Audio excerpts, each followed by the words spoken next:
چارسدہ میں سرکاری اداروں اور عوام کے مابین اعتماد اور رابطوں کو مضبوط کرنے اور عوام میں برداشت کا ماحول پیدا کر کے امن و امان کے قیام، جبکہ خواتین کو حقوق دلا کر عوام دوست ریاست بنانے کے لیے آواز کے نام سے منصوبے کا آغاز کر دیا گیا۔ سیپ پاکستان اور جابز کریٹنگ ڈیولپمنٹ سوسائٹی کے زیر اہتمام افتتاحی تقریب میں سیاسی و سماجی کارکنان، وکلاء، تعلیم، صحت اور ضلعی انتظامیہ کے نمائندوں نے شرکت کی۔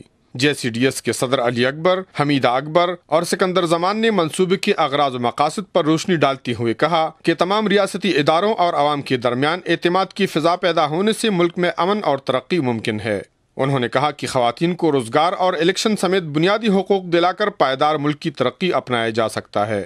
انہوں نے 100 علاقوں میں آواز کمیٹیاں بنانے اور ان کو ضلع کے سطح پر منظم کرنے کے آغاز کا باقاعدہ اعلان کر دیا۔ شرکاء نے بحث میں حصہ لیتے ہوئے کہا کہ کمزور طرز حکمرانی، امن و امان کی ابتر صورتحال اور عوامی مسائل کی جانب توجہ نہ دینے سے ملک میں مزید انتشار پیدا ہونے کا خطرہ ہے، جبکہ ملک کی اکثریتی آبادی خواتین کو نظر انداز کرنے سے ملک کمزور ہوگا۔ آخر میں متفقہ طور پر فیصلہ کیا گیا کہ اداروں کو مؤثر بنانے کے لیے معاشرے کے تمام افراد اپنی ذمہ داریاں پوری کریں۔ کفایت اللہ، اے نیوز، چارسدہ۔